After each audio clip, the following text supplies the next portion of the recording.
Mike Brown, the former FEMA director. Joining us here is the former FEMA director. History, I think, was very unkind to you, my friend. Very unkind. Mr. Brown, thanks for being with us. This is Michael Brown Unplugged.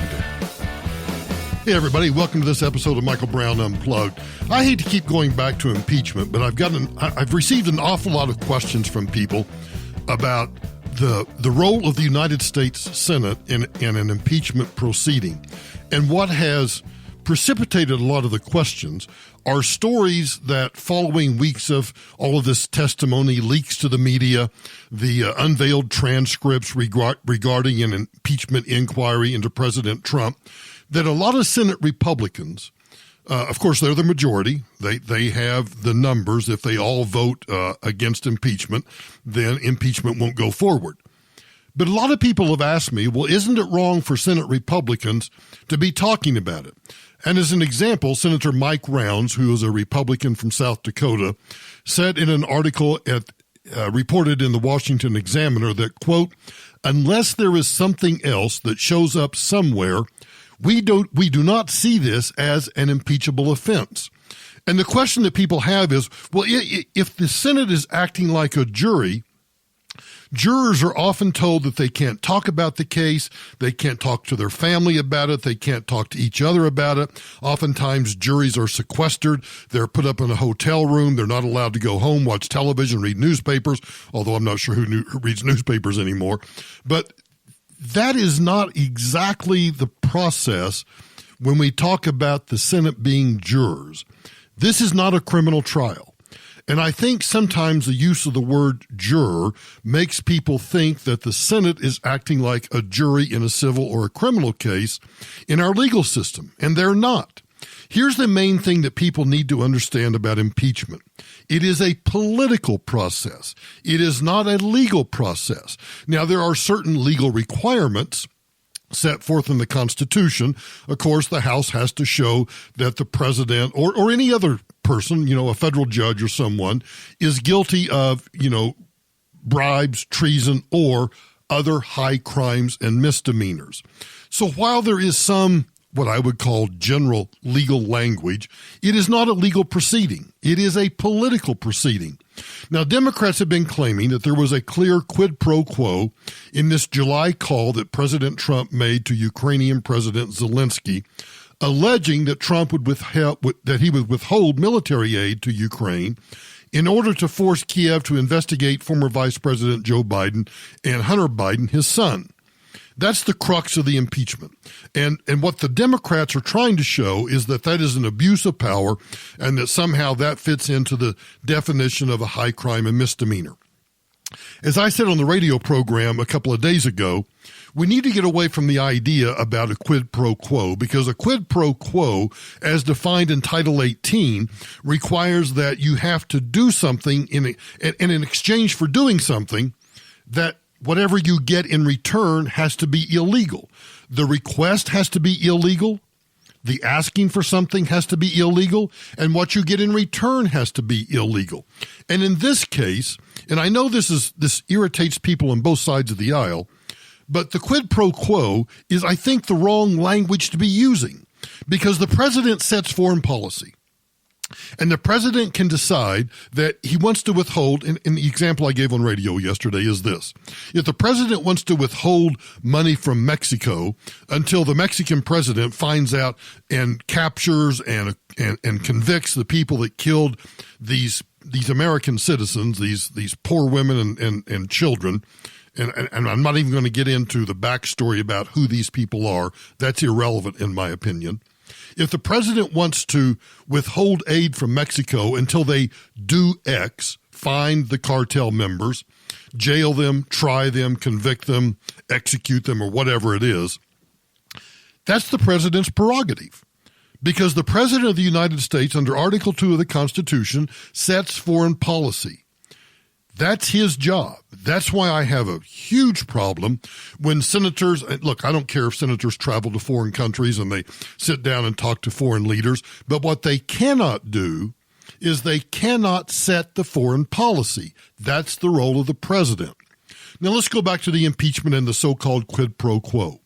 The president has repeatedly denied the claims He's urged the public to read the publicly available transcripts of the phone calls themselves. And back in the July call, Trump makes a request for Zelensky to look into the business activities of the former vice president and his son, who was on the board of the Ukraine-based energy company Burisma at the time. As I have said before, what if the president had said to President Zelensky at the time that I want you to look into the activities of me, Michael Brown, that Michael Brown, look, he was in Kiev, he was on the board of directors of something, he was engaged in something, and I think it was corrupt, and I want you, because remember, the activities of me in Kiev occurred in Kiev. So it's under the jurisdiction of Kiev. It's not under the jurisdiction of a U.S. attorney in Colorado, a U.S. attorney in the Southern District of Manhattan. It's not under the jurisdiction of any of those people. The activities that I engage in Kiev are under the authorities of Ukrainian law.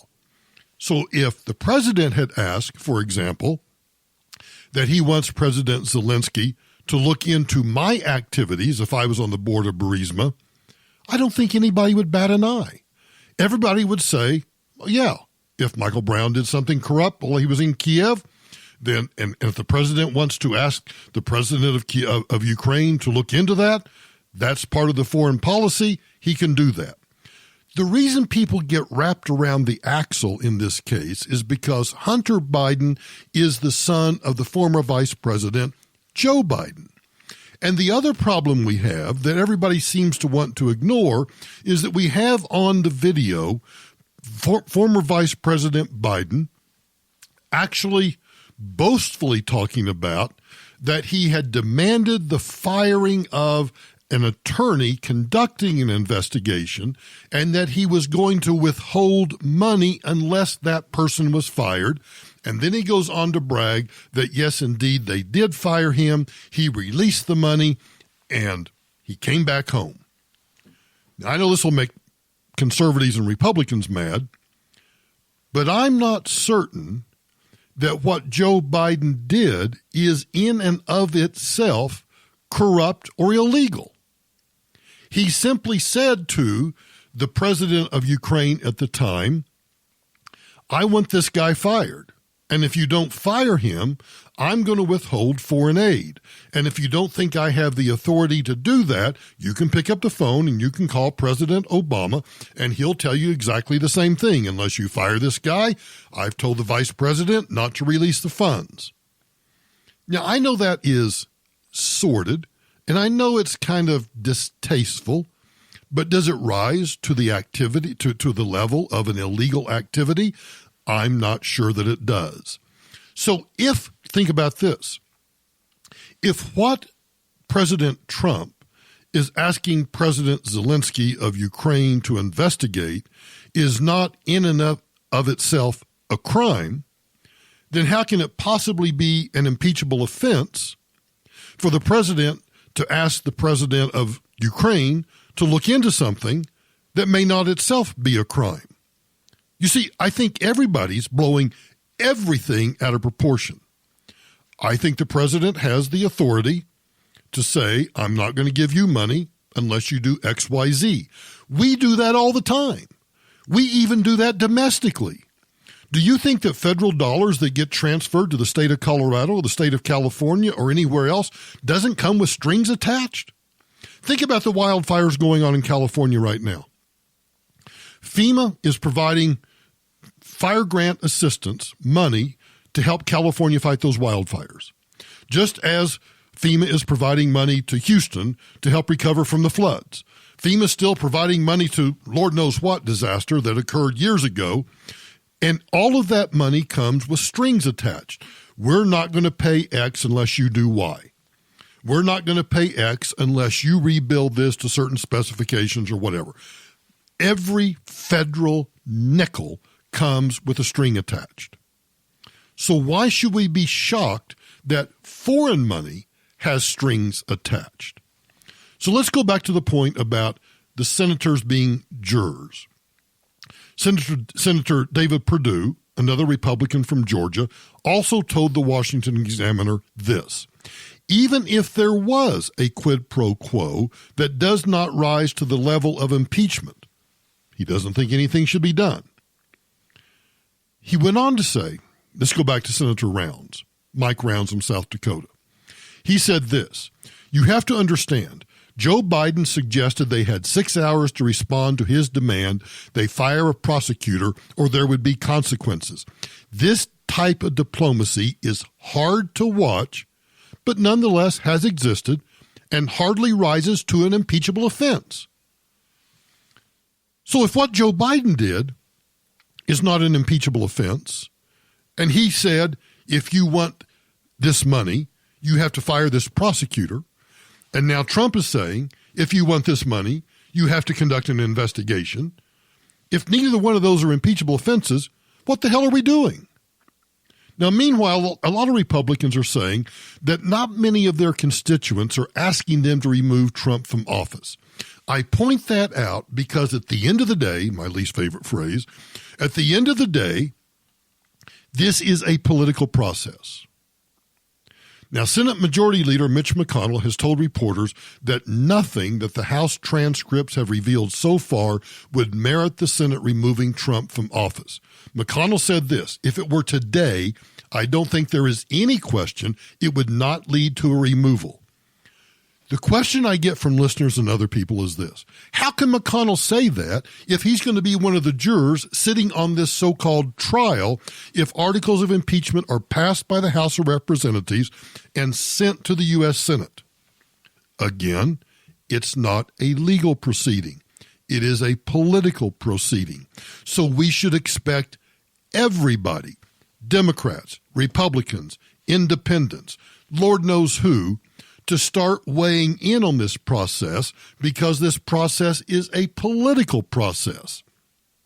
Senator Kennedy, John Kennedy, a Republican from Louisiana, said, you know what that message sends to the world? That America can be bought like a sack of potatoes. That is relevant, and I don't see how you can litigate the president's guilt or innocence without litigating whether he had a good faith basis for believing there could have been corruption. You see, what everybody's doing is everybody's positioning.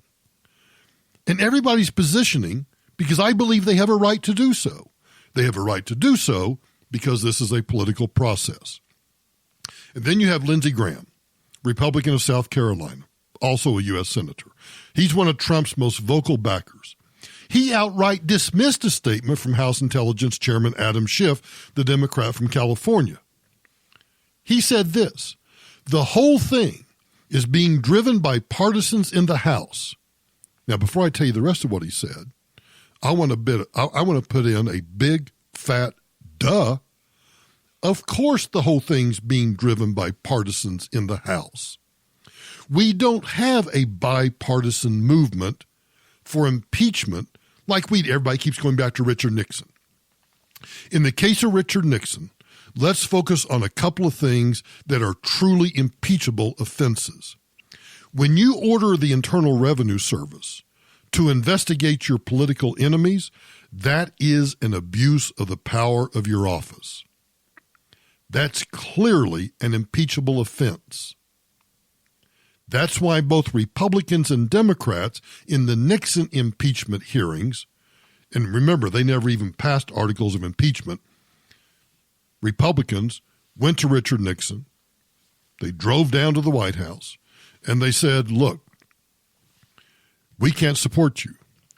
If the House passes articles of impeachment and they get to the United States Senate, some Republicans and Democrats are going to vote to impeach you and remove you from office.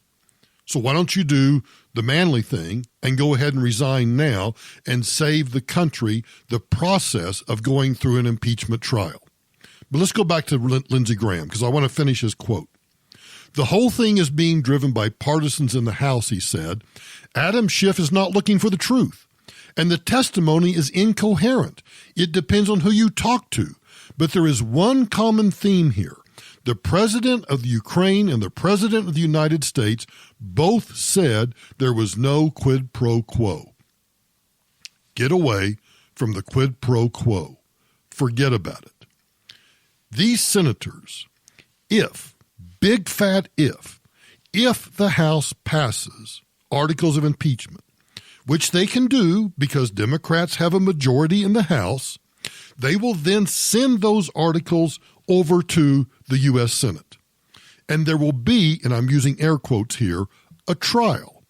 Because what has to happen is the House managers, the people that are going to present the case to the senators, are called House managers. They'll present the case. The Justice of the Supreme Court, John Roberts, will sit in the chairman's seat, the vice president's seat, if you will, in the U.S. Senate, and they'll have a trial. But it's not a trial in the sense of a criminal trial or a civil trial. It's a political trial. It's about whether or not a majority of senators, a majority of those present, believe that the president has committed a high crime and misdemeanor. That is a political question. So if senators want to weigh in on this purely political process, they're entitled to do so. That's why members of the House, both Democrats and Republicans, constantly run to the news media to try to spin what they think is the truth or what they think they want people to think about testimony or not think about testimony, because this is a purely political process. Now, behind the scenes, it's simple what's going on. Everybody's maneuvering to make certain that what they want the public to understand gets heard on the evening news or on the cable channels. Both sides are doing that. I don't have a problem with that. And the reason I don't have a problem with that, now, while I may personally believe that what the Democrats are doing is they're climbing a hill that they really can't get to the top of, and even if they do get to the top of that hill, right now, I'm not certain they have public support to remove the president. That's what this ultimately boils down to.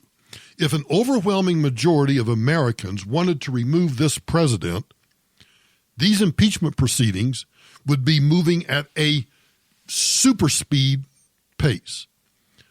But they don't have the support of the American people yet. It's almost evenly divided. One day the support is in the majority, one day support's in the minority. It's going back and forth. Why is it going back and forth? Because senators, members of Congress, and the media are all trying to spin this political process, trying to gain or trying to destroy public support for the process. So when you ask me, how can senators say these things when they're going to sit as jurors? They're sitting as political jurors, not like a civil case about a contract dispute, certainly not about a criminal case like a murder case. That's not what they're doing. They're sitting as political jurors making a political decision. Think about it this way.